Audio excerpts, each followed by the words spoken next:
All right, Nick. Well, let's get on to the favorite part of my show. Let's go into the game section. I've got a little bell that'll ring if you get something right. I need a little buzzer. I need the taboo buzzer. So I'm going to get that soon. Okay, it's a game I made up, and it's called Based on Your Simpson Knowledge. Now, knowing that you haven't watched the show in quite some time, I'm a little bit reluctant to see, I'm curious to see how well you'll do it.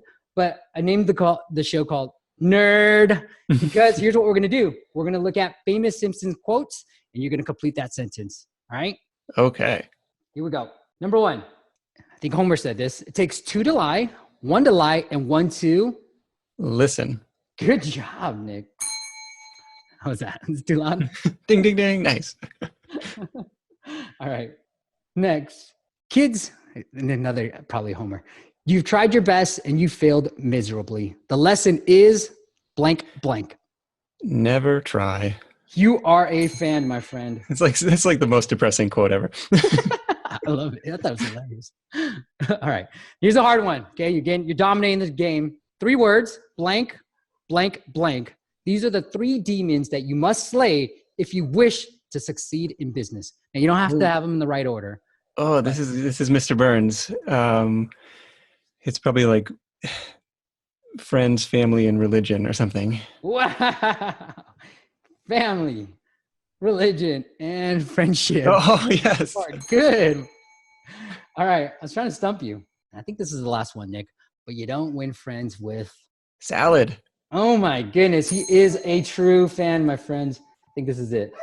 That's it, Nick. Keep coming. We should have just done this for an hour. That would be good. Dude, you know how hard it was finding all these quotes? I wanted to make sure I had funny ones too. One thing that I did appreciate, and one thing, the other show idea I had was, or game idea I had was Hamilton or Simpsons.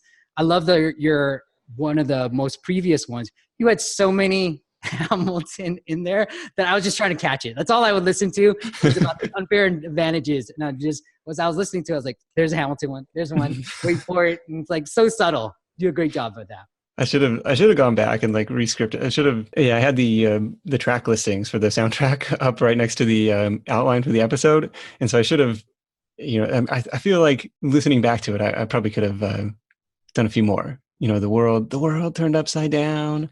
There were a few more, hindsight always. Did you script that out? Like, did you write out the whole script when you were doing that episode? I usually script still 90-95% of everything.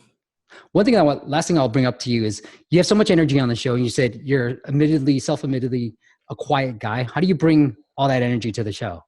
The standing desk helps. Recognizing that it's audio, it's like radio only. That's like all you got. So try and capture somebody's attention, somebody's earbuds, and occasionally you'll get a guest who's like, well, I went to this website, and you're like, time out. We got to get up for this, Oh, you actually coached the guests then? Yeah, a little bit. And trying to get like, hey, loosen up. It's radio. Like we got to get people tuning in. Actually, one along those lines, an NPR host in San Francisco kind of recently did a pre-interview with this guy. He's been on the radio for 30 years. What he gave, if you're hosting an interview show, he gave what he called the traffic light formula for an interview show. It's like your first 30 seconds of an answer, the light's green, people are tuned in. They're like, okay, I get what this guy's saying. The next 30 seconds, like it started to turn yellow. They're like, when is he going to stop talking?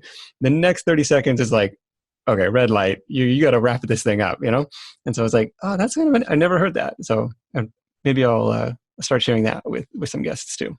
I do like that. I do. In the beginning, I would not want to interrupt the guest. Now I don't care. I'll just interrupt. Be like, oh, moving on. Let's go to this part. Yeah, it makes me for a more little like ping pong back and forth. Like I'll ask a follow up or something, like because we were listening to, it was either the Daily or what's the other one, the NPR one, and they did a really good job of like, Politics? They would, I don't know if it was edited or if the person responding was just naturally succinct, but they did a good job of kind of keeping the back and forth alive. Yeah, really cool. Well, Nick, anything else you want to cover before I hit you with the plugs? That's it, man. This was fun. This was a new style of interview for me.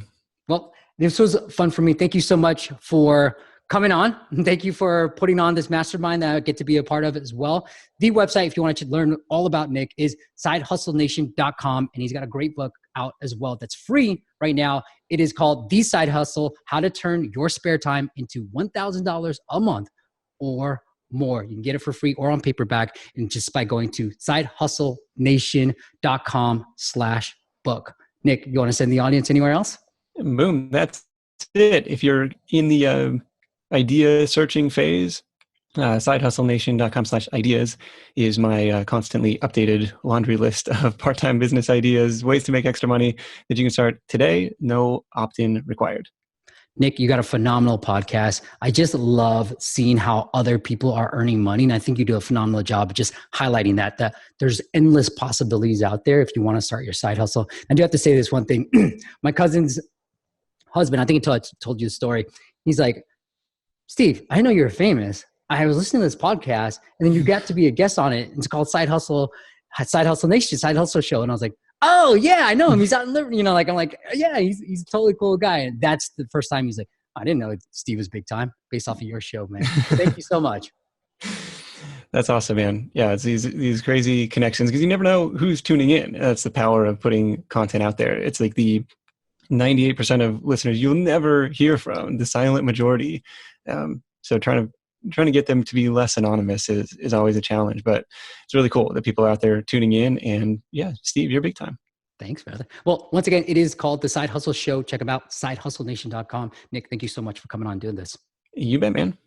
Thank you all for watching. I'll see you next time.